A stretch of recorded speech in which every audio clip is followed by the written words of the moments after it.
वकील बहू। जनक पेशे से एक बहुत अच्छी वकील थी, लेकिन कहते हैं ना, बहू कितनी भी बड़ी तोप क्यों ना हो, सास के सामने तो भीगी बिल्ली ही होती है। अरे जनक, क्या बात है, आज रोटी नहीं मिली अभी तक। ये तेरा कोर्ट नहीं है जो आज फैसला ना हुआ तो कल की तारीख मिल जाए। रोटी तो रोज वक्त में चाहिए। हाँ माँ जी, रोटी तो कब की बन गई। मैंने आपको कहा तो खाना खाने के लिए, आपने शायद सुना नहीं होगा। ओहो, जज नहीं हूँ मैं तेरे कोर्ट की, सास हूँ सास। कोई दलील फालतू की मत देना यहाँ। बहुत जानती हूँ मैं इन वकीलों को, अपनी बात ऊपर रखने के लिए झूठ बोलने में जरा भी नहीं सोचते। तभी वहाँ जनक के ससुर आ जाते हैं। अरे भाग्यवान, क्यों बेचारी के काम को कोसती रहती है हमेशा। मैं भी तो था वहाँ जब ये आई थी तुझे रोटी खाने को बुलाने के लिए। सास को तो अब गुस्सा आ जाता है कि कैसे किसी ने बहू की साइड ले ली।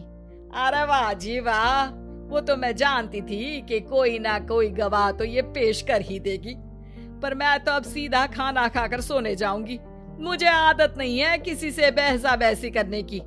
पता नहीं कैसे ये वकील इतना दिमाग लगाकर खुद तो झूठ बोलते ही हैं, साथ में झूठे गवाह भी ले आते हैं। जनक को सास के ताने सुनने की अब आदत सी पड़ जाती। एक दिन जनक वकील की ड्रेस पर काला कोट पहनकर कोर्ट के लिए निकल ही रही होती है कि अरे कहाँ चली काला कौवा बनकर।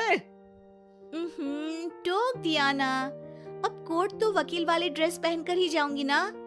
वाह भाई वाह, दामिनी तो मैंने भी देखी है। सन्नी पाजी ने ऐसा ही कोट पहना था और कहा था कि तारीख पर तारीख, तारीख पर तारीख।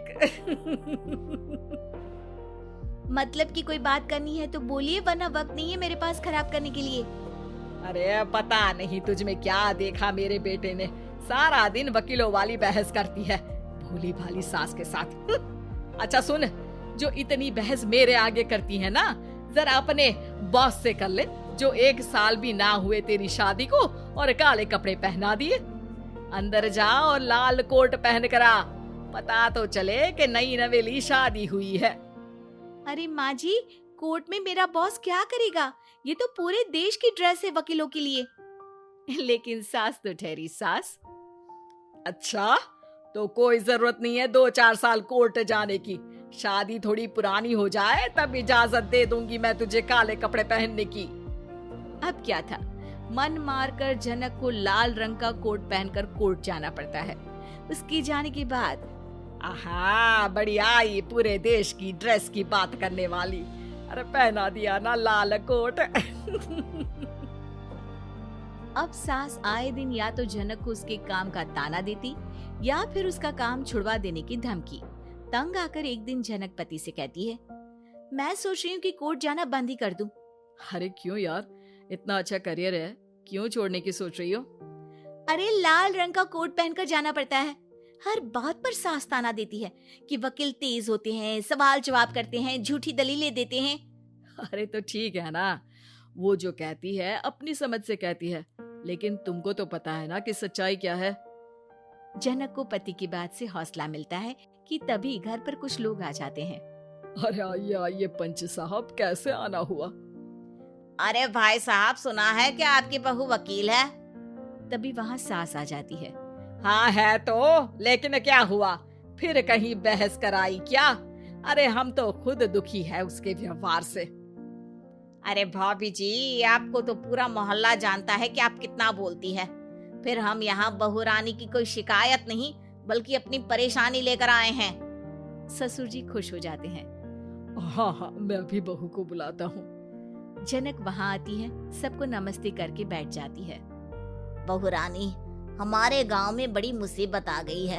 अब तो पूरे गांव की जिम्मेदारी मानो तुम्हारे कंधों पर है। अरे ना ना, इससे तो घर की जिम्मेदारी पूरी नहीं होती, ये गांव की जिम्मेदारी क्या लेगी?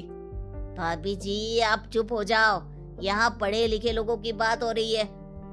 आप जाओ, जरा रसोई से सबके लिए चाय लेकर आओ। मैं कॉफी लूंगी। हाँ, वकील साहिबा के लिए कॉफी। सास सर पैर सब पटक कर वहाँ से निकल जाती है। बहू, गांव में पानी नहीं आ रहा है, पड़ोसी राज्य ने हमारा पानी रोक रखा है। इसका मामला तो बड़े कोर्ट में चलेगा पंच जी, लेकिन ऐसा क्यों? वो राज्य हम लोगों से पानी के पैसे मांग रहा है। अब आधे गांव में पानी की सप्लाई खत्म हो गई है बहुरानी। अच्छा पंच साहब, बात गांव की है तो मैं जरूर केस लड़ूंगी। यहाँ एक बार फिर सास की एंट्री हो जाती है। अरे वाह जी वाह, ये काम करवा लो, आप हमारी बहू से बहुत अच्छा करती है। मैं हूँ सीधी सादी सास। इस लड़की ने कैसे लड़ लड़ कर मुझे साइड कर रखा है, ये तो अब आपको पता चल ही जाएगा। अरे भाभी जी, आपकी आवाज तो पूरे गांव को सुनाई पड़ती है जब आप बहू रानी को सुंदर वचन सुना रही होती हैं। अरे वकील बहू मिली है, फक्र करो फक्र। हाँ जी हाँ, सारी फकर तो हम लोग ही करें। खैर, अब जो केस लड़ेगी और पानी गांव में आ जाता है तो पंच साहब लिख कर देना होगा कि हैंड पाइप में सबसे पहले मेरी बाल्टी और घड़ा भरेगा। अरे फिर तो हम बहू रानी के नाम पर घर पर ही सप्लाई दे देंगे, लेकिन ये इतना आसान नहीं है। बहू, गांव के पास अभी वकील करने की भी पैसे नहीं है तो। अरे पंच साहब, ये मेरे गांव का मामला है, मैं आपसे एक भी पैसा नहीं लूंगी। सास को बहू की बात पर गुस्सा आ जाता है, लेकिन सबके जाने के बाद झनक मन लगाकर गांव की परेशानियों को दूर करने में लग जाती है। और वो दिन भी आता है कि झनक केस जीत जाती है। अरे आज तो प्लम्बर आकर घर तक पाइप लगा गया है। खुश हो जाओ, मेरे कारण तुम लोगों को घर के अंदर ही पानी मिल जाएगा।